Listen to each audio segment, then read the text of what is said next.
Sometimes danger lurks outside our homes. And sometimes it's invited in. He was a killer. He was a mercenary. But he didn't see it coming. We're in Texas. Everybody stands on the back deck and shoots. No, it's pretty cool that you shoot out of here. He brought in a known drug user and drug abuser into his home, and then it just kind of became one thing after another. Sooner or later, something bad was going to happen.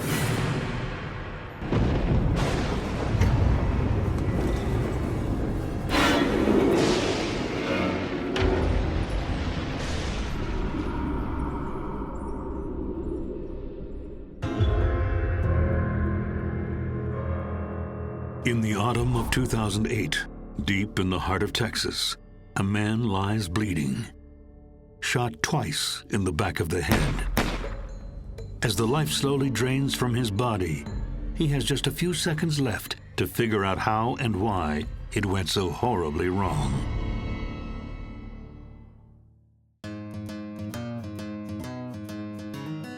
It all starts in Ingram, a rural community in Texas Hill Country, 75 miles northwest of San Antonio, when a stranger rolls into town. 51-year-old retired banker Alan Kowalski first stops to see Mike Anderson, who owns a local auto body shop. Alan's a classic car buff, and his late 60s model Chevy is acting up. Thought I'd pop in and see an old friend of mine. Howdy. He was a real nice guy. Real nice guy. At that time, he accumulated 4 or 5 hot rods and was buying more, and he got into it. It's kind of like you got the bug. Come on in. Turns out Al's hunting for a new house in the area. He's spent time here before. Mike offers to put him up temporarily. Oh, it was cool. I had his Jinko Camaro, 68, I believe, or 69, sitting in the shop down there, and he'd go away for all day. He'd come back that afternoon. Well, I looked at some houses today. I wasn't too enthused. He'd stay down at the shop, throw a piece of foam on the floor, it'd be freezing cold. He'd wrap up with a couple of cow hide, and that dog would be right underneath there with him. You know? Oh. Morning. Morning. It doesn't take Al too long to find a more permanent place to stay. Hey, thinking of going for a ride today. You in? Take 20 minutes. Sure. Something I want to show you. Oh.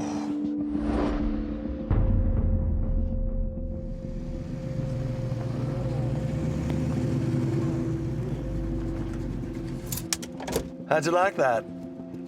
That's all yarn? This is a big house. Yeah. Think someone could have some nice parties, barbecues over here? Parties. Oh, yeah. So what do you think about this place? That's cooler than hell. Well then, let's go break her in. He had the key to the house, and a brand new $150 bottle of something or other, I don't know. Wow, you bought that place? Yeah, I bought it. I'm like, oh my God. So we went up there and got in the door and drank that booze and got a little tipsy, just walked around, checked the whole place out. It was beautiful. 4,000 square feet. 4,000? 2.5 acres with water access. Yeah, we're gonna have some good fun up here. 3-story maid's quarters, 4-stall garage, balconies all the way around, fireplaces everywhere. It had a cathedral ceiling about 3 stories high. It was just beautiful, beautiful. 4,000 square feet on 2.5 acres. It had a big old spiraling staircase that went up from the bottom floor to the 3rd floor, and then the ceiling went on pretty good ways after that. The kitchen had all that modern everything and big old fireplace, and I liked it because it had patios all the way around, balconies and patios for sightseeing or whatever. You know, it was just a gorgeous house. It was beautifully set up and everything. Al's new home is massive, remote, and offers incredible views of the surrounding hill country. But that's not what seals the deal for Al Kowalski, an avid hunter. I think we're gonna have some good times here. Let's have a drink. And this over here is where we're gonna go hunting. Sounds fine by me. A neighbor has offered him free access to hundreds of acres of private land. He talked to him one time. The guy gave him the key. He said, man, just go in there and do everything you want to do. Go hunting, whatever you want to do. And he knew there was a lot of game out there, but that's what he liked to do. That's the game hunter in him. How'd you get them damn keys so fast then? The house was listed at more than $500,000, and Al Kowalski buys it outright with money transferred from offshore accounts. I was the type of guy who wasn't into paper trails. He'd pay cash for everything, sign the papers, and boom. He didn't come right out and say it, but he had money. He had access to a lot of money. You know what kind of game's in that? Al was kind of a ghosty fella. Didn't like talking about where he got his money or what he had or what he knew. Or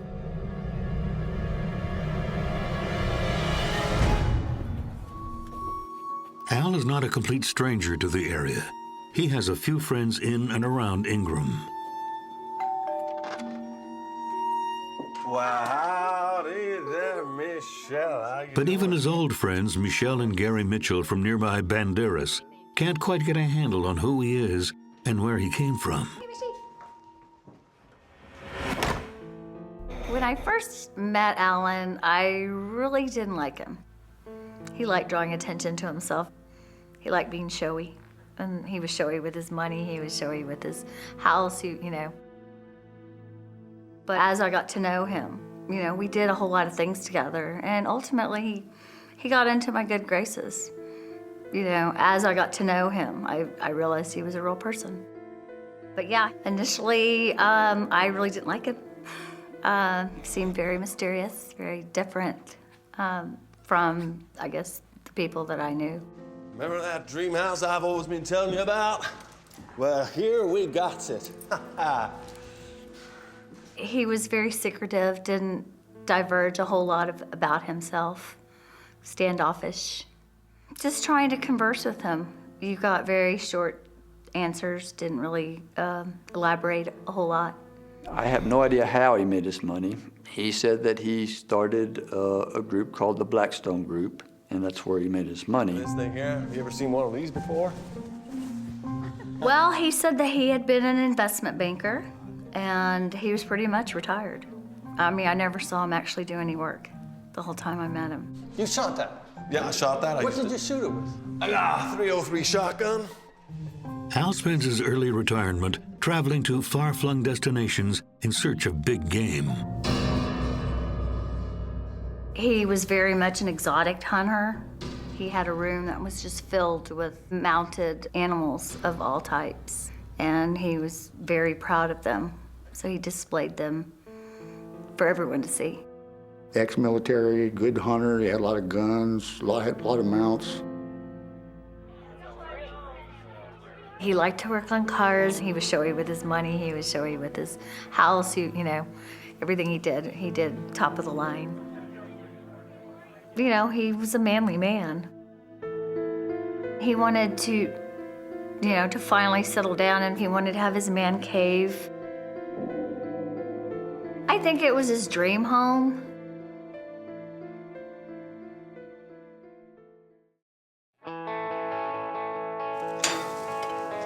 So you think you're gonna settle down? Al and his beloved dog Mishuk are soon right at home. Yeah. I think I'm gonna like settling down here. And I think my little friend Mishuk gonna like settling down here as well. His dog was treated pretty much as if she was a person. He would grill her a steak, and he would make sure that she ate with him. Yeah, good dog, Mishuk. When he traveled with his animals, with Mishuk. Oh, shoot, those two were two peas in a pod. They just loved each other. Steak? Please.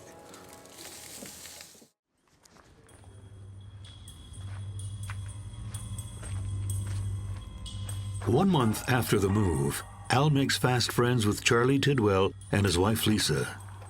Charlie's a part-time mechanic from Mike's shop who's just as crazy about classic cars as Al is. So about the time that Al was moving into his house, Charlie was down there one day. He used to stop in about every other day, and he was down there one day and he was looking at Al's Yinko Camaro down there, and man, that's a beautiful car and all that nice, but the carburetor's all set up wrong. And Al just happened to show up. So, how's it looking? It's not looking too bad, but I don't like the way the carburetor's set up. I thought it was sounding a bit off. Al, so you met Charlie, my best mechanic. Hey, Charlie. Nice to meet you. My pleasure, indeed. Gonna be the doctor on my car? Yeah, we'll have it. They started talking. So I introduced them to each other, and Charlie was a pretty good mechanic. Tell you what, I got some other cars back at my place that might need some attending to. For sure. I'd like to, as long as Mike doesn't mind. On your own time, be it. So, what you doing after this shift? Well, that gets right to the point. I'll come up and see you at your place. Good man. See you later. Yes, sir.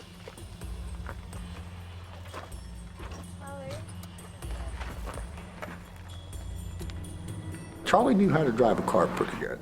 You know, he was no hot rodder. He used to work on a lot of hot rod racetrack cars, stuff like that. Tom drive. Yeah, nice ride.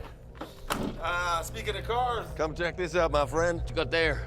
Have a look at that. Hey, 2000 Mustang. Nice looking car. Yeah, that's part of what you're gonna be working on. And then Charlie saw all the rest of his cars. Next thing you know, Charlie's moving in with him. Forward to that. Hey, come on in. Let's go have a beer. All right, never turn down a beer. Even though Charlie's married, he accepts Al's offer and happily moves into the mansion. Dude, this place is killer. Not a word of a lie there. See these animals? Yeah.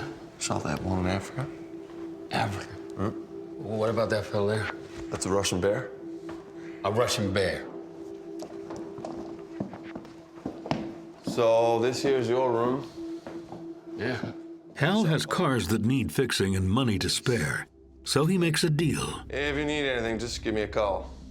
Al will provide room and board if Charlie works as his private mechanic. Well, he was so busy with his house that he didn't have time to work on the cars. And Alan was really excited because he had so many vehicles and he had found somebody that could come to him. I think he had, 5 Camaros and 2 Mustangs and a Vet, a couple Jeeps, a couple trucks. Charlie knowing about mechanics and Al wanting him to fix his cars, getting them running right. I thought it was a good combination. But it's a combination that will prove explosive. You know, I always thought that the cars were a front for laundering money somehow. What I really thought was Charlie Manson. He just looked kind of scary and he just had some strange eyes.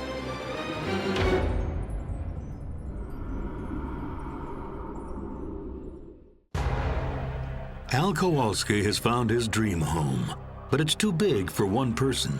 He needs a full-time mechanic to tend to his classic car collection, and Charlie Tidwell needs a place to stay. It's an ideal arrangement. And the two men don't just work together, they play together. Let's go have us some fun. They just become buddies. You know, it was a camaraderie thing.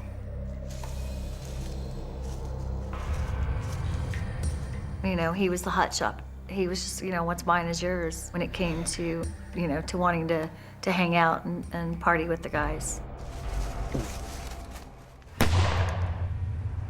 Al plays the generous host, but he doesn't give much away about his past. No, it's pretty cool that you shoot out of here. Yeah. Hey, let me show you something. Check this out. What's that? Bullet grazed me when I was in Detroit. What were you hunting? That's what was hunting me. He says he was shot. I saw a spot on the back of the leg, but it didn't appear to be a gunshot wound to me. He could come up with some great stories. He did show me his leg where a bullet appeared to have grazed him. I wasn't a big Al fan. I couldn't substantiate anything he told me. He was full of himself and full of it.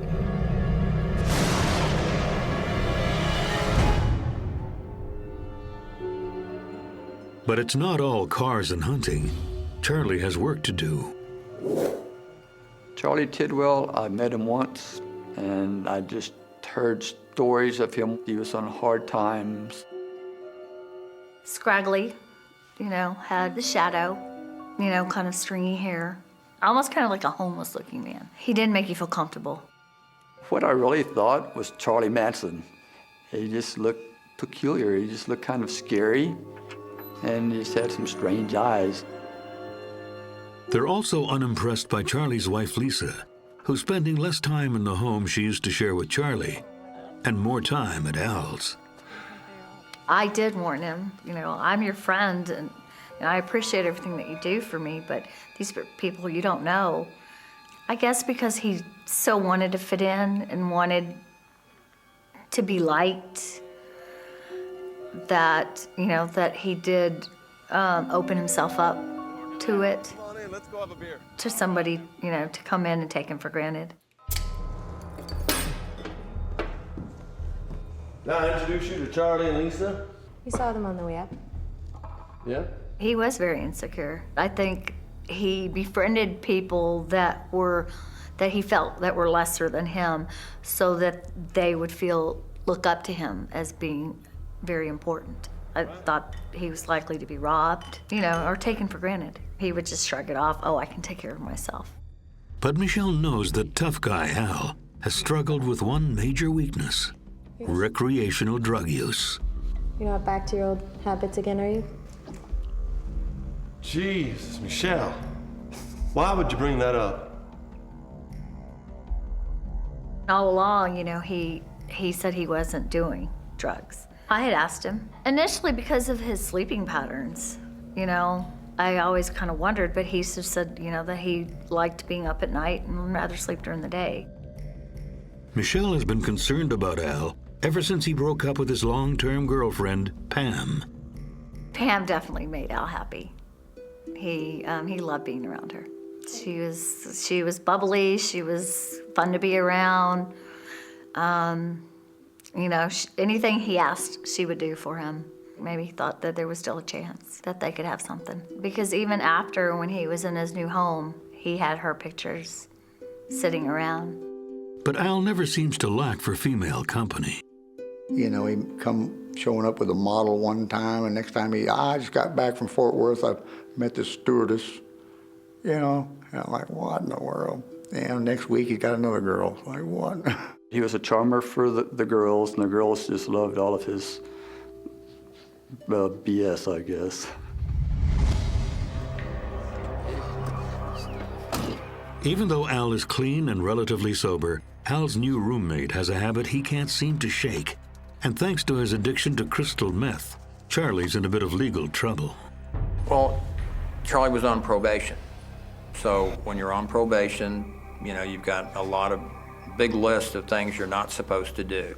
You know, you're not supposed to use alcohol, not supposed to use any drugs, not hang around with people or, you know, disreputable character, this type of stuff.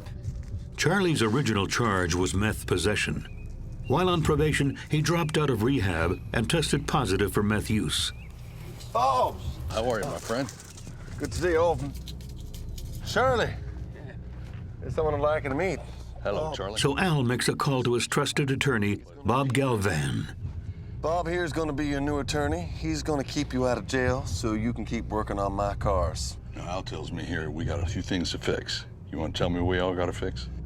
Well, Al knows I got a little history that needs taken care of. Uh-huh. Well, y'all know I can fix a lot of history. I'm glad to hear that. Yeah. Charlie Tidwell seemed like a, you know, very nice, soft-spoken, nice guy. And our arrangement was that, you know, I was going to help Charlie out.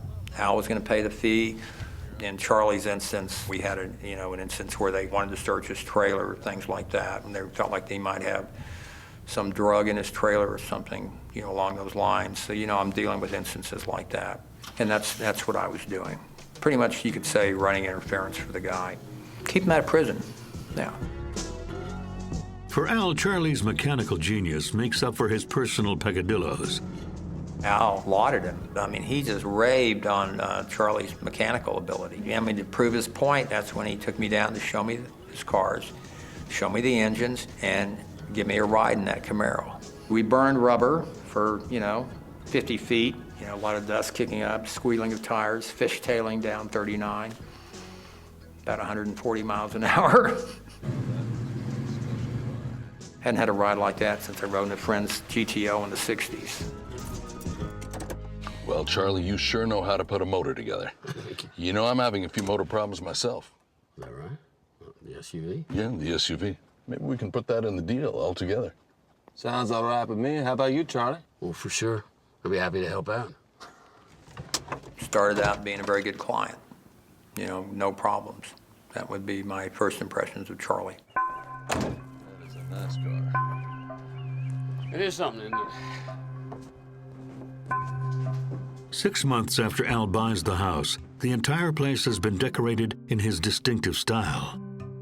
Nice house, bachelor's place, obviously. You know, had his electronics, had all that laid out. Sportsman, you know, guy, you know, animal heads, guns, arrowheads. He had moose heads and all kind of exotic game. I don't know what you call half these animals come from Africa, but cypress stumps that looked like it come out of Louisiana, all chopped up and glazed over, looked like it was just a table.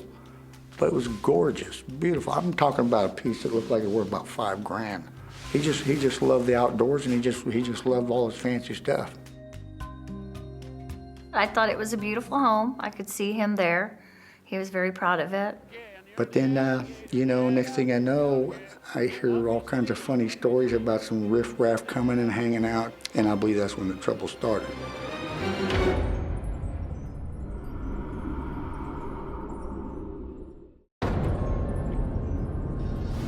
Just as millionaire Al Kowalski is settling into his dream home, something sinister begins to brew.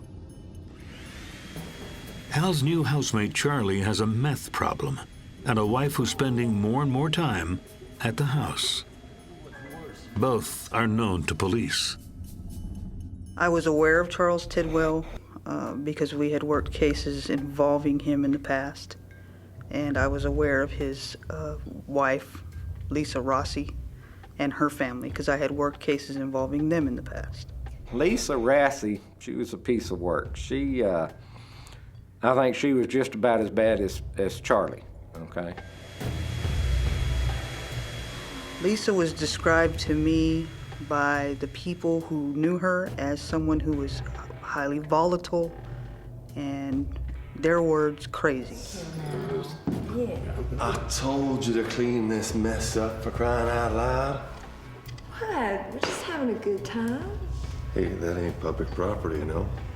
Well, what's mine is yours. They just made themselves at home way too fast. I might have just told you that.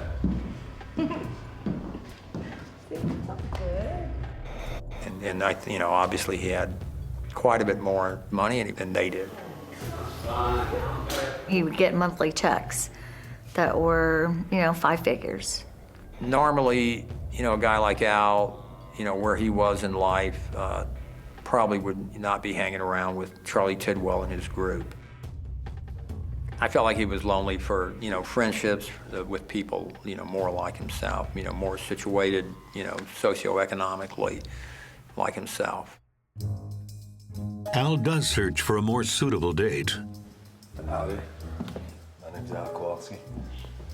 So, I'm intelligent, I'm masculine, I'm sensitive, I'm non-traditional by choice. He signed up for a dating service in San Antonio. His house is remote, so it's not a place he can walk out the door and walk over to the coffee shop. He wanted to meet people here, wanted to meet women. And I've been convicted for a poaching offense. He was probably getting tired of going through girlfriends. I'm an alpha male, and I don't want any drama.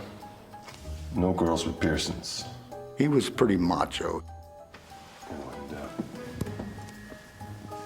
I got stab wounds, and I got shot. So, what you doing later on tonight?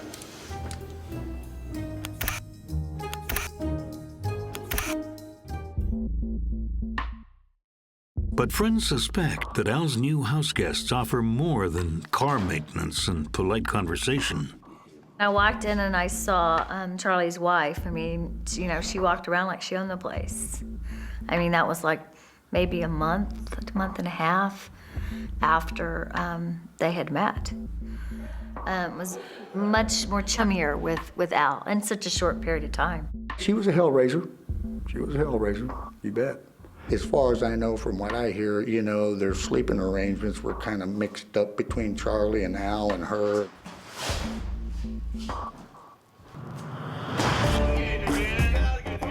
As the summer wears on, neighbors notice more traffic up the usually quiet country road.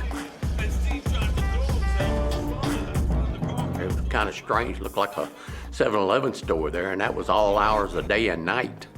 So I don't know what was going on back there. Loud, roaring engines, even 2 or 3 o'clock in the morning. The neighbors swap stories. One is greeted by Al wielding a gun. People were coming and going, and they thought that was strange. It was a party house. Probably friends of Charlie's to begin with, and then Al got to know him, and then probably these others, you know, may have come in and, you know, had some bad ideas. Things just get a little too out of hand. The noise gets so bad that Al's neighbor cuts off his access to the adjoining land, but nobody calls the police. We're in Texas. Everybody stands on the back deck and shoots.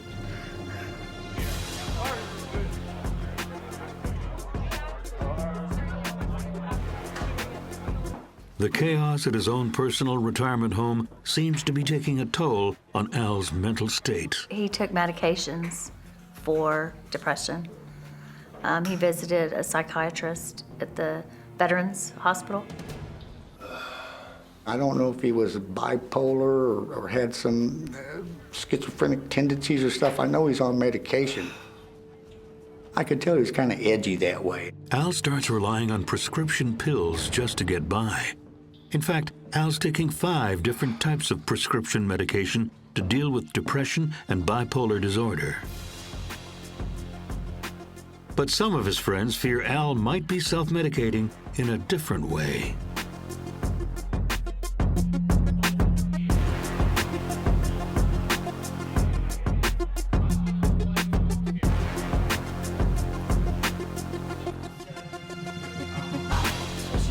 Give that to me. Great. 6, 7. Where's Al? 8. Where is Al? Al's. All along, you know, he said he wasn't doing drugs.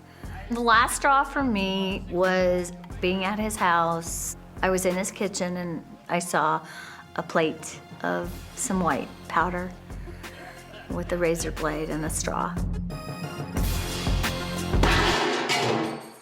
Get out of his house! I knew it was meth, you know, and only because of my dealings with a family member that had a problem with it. Michelle isn't the only one who doesn't like the drugs. Turns out one of Al's ex-girlfriends reacted badly to finding meth stashed under her bed. Why are you doing this again? Nicole had actually thrown him out for the same reasons that she had found meth in his possession. I've been associated, I've seen speed freaks, I've seen people addicted to cocaine and, you know, heroin, whatever, you can tell. Why are all these drug addicts in your house? It's just a party, Michelle. Just having fun. You're having fun with meth, and they've been here for a month. Listen, it's their stuff. They're gonna take it out when they leave. Oh, chill out. And I think Al didn't mind dabbling in this stuff a little bit once in a while. I don't think he did it all the time. I saw Alan changing. He was very uppity, very on edge, and I didn't like it. It's Michelle. Michelle is worried enough to call one of Al's friends back in Pennsylvania. No, it's as bad as last time. I did call a childhood friend of his to speak to him and tell him of my concerns, of my worry about who he was hanging out with, mainly Charlie, and of what I had seen and what I had found. And from what I understand, he denied it all. I definitely believe it's possible that he was doing it prior to meeting Charlie. I just think Charlie was the gateway to it in this area. I knew I couldn't trust him anymore. In the spring of 2008, Michelle's 66 Mustang, a car she bought from Al, suddenly disappears. Yeah. Okay, pull it down. Yeah, and strip them over here, right? Okay, right. Okay, and then you just, ready? Yeah. Put them together like that. Yeah, keep going. It was parked in my driveway, and it disappeared. So my speculation was that, that Alan came and stole it, and that Charlie helped him do it. Whether it was to sell it or it was just for kicks, Michelle isn't sure. My heart was broken. I mean, for one, like I said, I did so much for him. I was the only one there for him when nobody else was there. I just figured typical Alan. With Al's behavior becoming more impulsive, his friends are getting worried. Gary, where's my car? I mean, as much as I wanted to report it, we were pretty much kind of afraid of him. We were afraid of what he might do, the repercussions of what he might do. Attorney Bob Galvan is also getting worried for a different reason. Charlie was supposed to be, working on my car, which he never did. So he never put any work into it.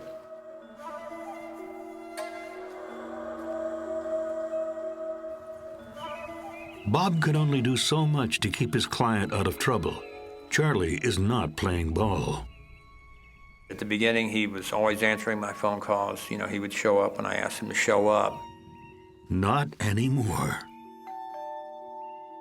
I think maybe we had a court date, and he didn't show up.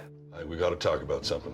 Come on. Charlie violates the terms of his parole again, and now has a warrant out for his arrest. Something happened. Somebody's seen him at a bar. Somebody's seen him somewhere with drugs. I got a report back, and Charlie's urine is dirty. Again. Now just stay cool, stay cool. We're gonna get this settled. I'll put my reputation on the line. I'm gonna have to throw him out of here now. You're representing someone, got a meth problem. I figured he'd been off, doing meth, and he just went crazy. As the Kowalski house teeters on the edge of chaos, drugs, hard liquor, and a rack full of guns will tip it over into tragedy. He was a killer. He was a mercenary. It never occurred to me that there had been foul play.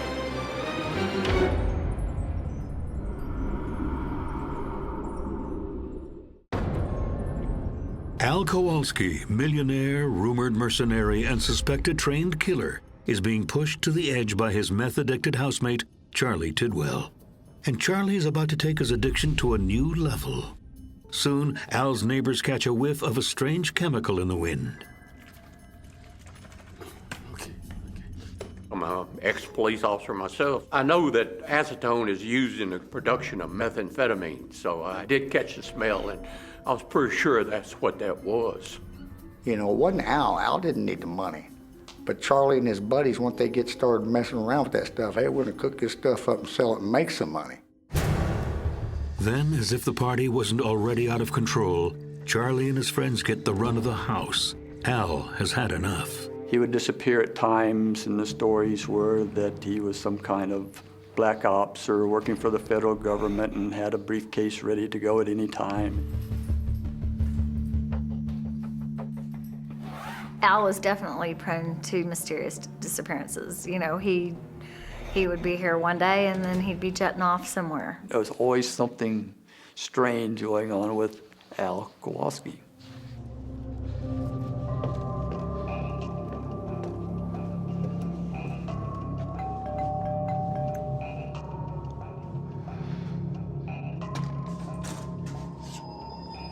Hey, Mike.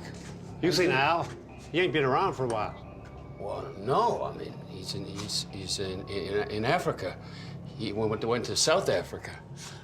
He went to a safari in South Africa. Oh. Yeah. Okay. Well, good night. Yeah, see you later. Yeah.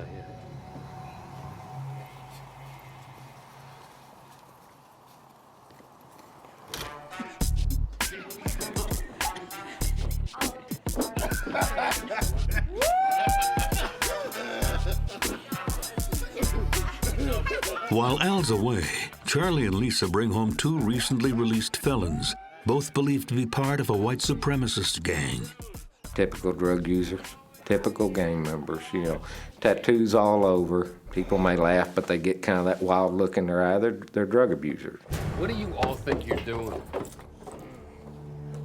What do you think you're doing? You think you can just come over here? Shut up, will you? You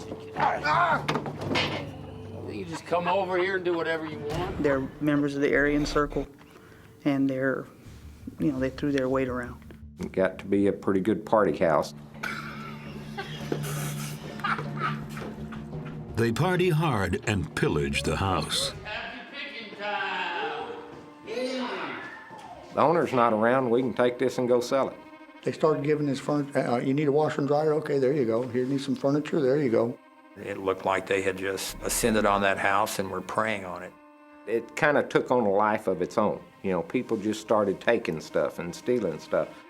So they used his own trucks to transport his couches, beds, furniture, guns, and any other property they could get out of that house. And 1, 2. That's a kind of a den of thieves, you might say, and that's where it goes from. 3 and done. I just thought, you know, the poop's gonna hit the fan when Al gets back. My vehicle was the only one left after all these other cars were sold off. And I guess I should be glad for that, but I'm sure the reason is because it didn't run.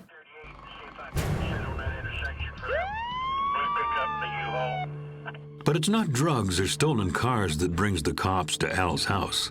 It's a routine traffic stop on October 22nd, 2008. When my officer stopped him, he identified himself as Al Kowalski. How are you, sir? Just fine. Your license? I don't have a license right now. And he presented appropriate identification for Al Kowalski. Just step out.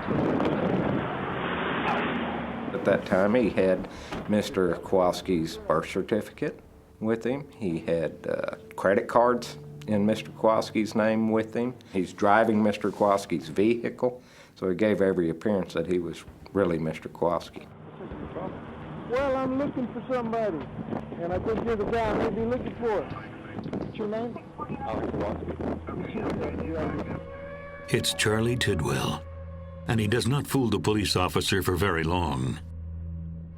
Mr. Tidwell had taken Mr. Kowalski's military ID and cut out the picture on the military ID and put his own photograph in there and then relaminated it. It was really bad. The military ID looked like, it looked just like what it is. Someone took a knife, an X-Acto knife, and cut his picture out and then stuck Charlie's picture in there. The cop also recognizes Charlie's Chevrolet tattoo. Charlie Tidwell had been in and out of our facility several times. You know, he's a fugitive because he hadn't had an outstanding warrant. No, sir. Yeah, and I'm placing you under arrest. Well, let me get my stuff. So at that point, he was arrested for failure to ID and for the outstanding warrant.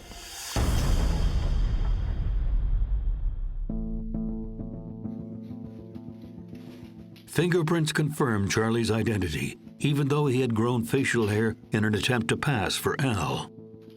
Al always had a mustache. I think Charlie grew that to confuse the officers if they stopped him. They were looking for maybe a clean-shaven person. He's got a beard with gray in it. It was just a ploy. It didn't work. Not for long. You initially told me that Al went to Africa. That's what I was. He was going to South Africa. That's what he told me. But then you dropped him off. Up to this point, Al's friends and even his attorney have assumed that his disappearance is nothing to worry about. They couldn't be more wrong. Okay, this is Al. Leave your name and number. I'll call you back. I started calling Al and couldn't get hold of Al. And I called him for 2 weeks, and I just presumed that Al was, you know, out of the country. It never occurred to me that there had been foul play. But it does occur to the cops interrogating Charlie. You were worried about him. Well, I'm worried about him too now. Y'all got me freaked out. Now we're trying to locate the true owner of the identification and the credit cards being Alan Kowalski. Has anybody heard from Al Kowalski? Has anybody seen him? You know, has anybody had any kind of contacts with him? Has his cell phone, you know, got phone calls or anything? Charlie sticks to his story. Al is in Africa. I didn't do nothing with Al. I haven't hurt him. I wouldn't hurt that man. Promise you that, man. Nobody had seen or heard from Al Kowalski in quite a while.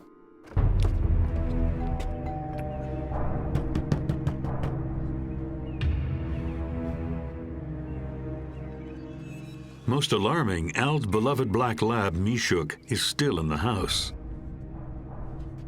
When he traveled with Mishuk. And, you know, she was the love of, you know, I would almost say the love of his life. Oh, wait a minute, that's not like Al to leave a dog, somebody they don't know that well. You know, it is kind of, wow, that's kind of different.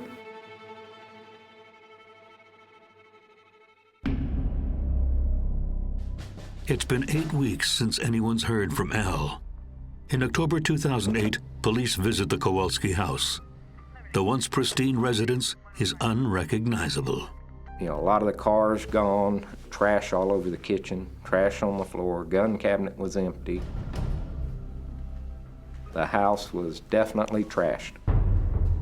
He had a lot of animal mounts that were missing. The beds in the bedroom were missing. Televisions, basic furniture that you would have in a home like that was missing. A lot of times when people use injectable drugs, they will draw back a syringe and squirt part of the contents out, and normally, if you've ever been to a drug house, you'll see it squirted on the wall. So far, the cops have a ransacked house, evidence of petty theft, but that's about it. Was this just Texas bad boys being Texas bad boys? Or was there something more sinister going on at Al's dream home?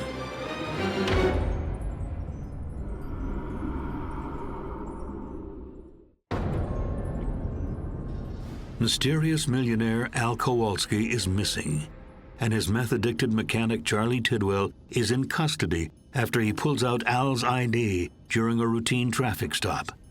The cops find Al's house turned into a meth den and ransacked. Now the most pressing question, where is Al?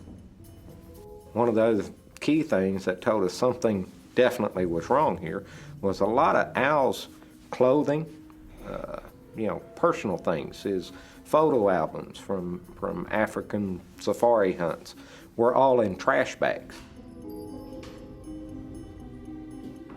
That was pretty telling at that point. You just don't leave behind everything. Their suspicions are raised a notch when they discover someone's been shooting up more than meth. We found one bullet casing in the bedroom and a large amount of them outside the back door. So we felt pretty sure then that we probably had a murder, but where was the body? There's one good way to find a body buried in a backyard.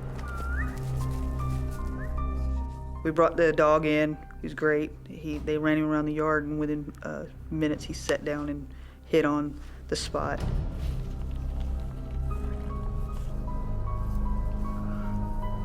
We did pull up some of that flagstone, and then we discovered Mr. Kowalski's body buried within a foot of the surface.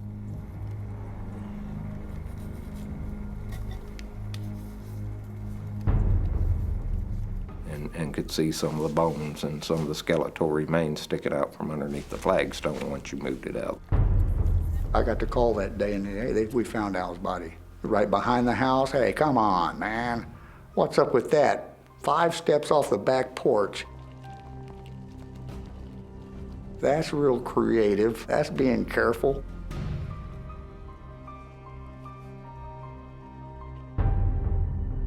With the discovery of Al's remains, Charlie's charged with murder. Once we discovered the body, I returned to the jail. I brought Charles back to an interview room, explained the situation to him, told him, you know, we got you, basically. You need to tell us what happened. And we know a whole lot, okay? What I want you to do right now is to really tell us the truth about what happened. Charlie, listen to me. Charlie actually told our sheriff that these 2 men had killed Mr. Kowalski, Jeremiah McGregor and Wayne Christensen. We were able to determine that didn't happen because they were in prison. They were actually locked up when the murder took place. After several interviews over the span of more than a week, Charlie admits to killing Al himself, but says it was out of self-defense. He said they had gotten into an argument, that Alan wanted him to become involved in some money laundering, and he didn't want to be involved in that. So they got into an argument. He hit me, knocked me off the stool. And that's enough. You're gonna do what I tell you. Produced a weapon. They struggled over it. He took it away. He got his gun. He'll shoot me. One thing, sir. But the rest took the gun. I got it away from him. I turned to go out the door with it, and I was like that. And as he was running out a door, fired some shots and hit him. And I confronted him, that's not likely. This is not the Matrix. You don't sling bullets behind your head and hit someone. At that point, he confessed to me that he shot him. The police now know that Charlie shot Al. While they consider Charlie's version of events, they want to know about how he and Al went from best friends to mortal enemies. Everybody's got a theory. My suspicion is a drug deal gone bad. He probably got tired of it. Yeah, the more and more riffraff starts showing up, and it's like self-implosion, just, Charlie. Bad deal going worse. What the hell's going on here? I can't say he was ever doing meth. He kept company with a lot of people that were. Just making last batch. Gotta make some money. Go and burn the house down. Get me arrested. That's it, Charlie. You're out of here. And I think he allowed some of these people into his home, and then there was an argument that ensued one night. Charles had a prior arrest for aggravated assault with a deadly weapon. He had shot at another man in the past who he believed was having an affair with Lisa. It was never substantiated that Alan and Lisa were having an affair, but it certainly is a plausible explanation for the death. I think that maybe Al was about ready to kick him out. And I think, Charlie saw that was going to happen and unfortunately thought that he wasn't going to leave. No, Charlie, put the gun down. And found a way to stay. Things got out of hand, and that's when Mr. Tidwell, Charlie, ended up shooting Mr. Kowalski twice in the back of the head.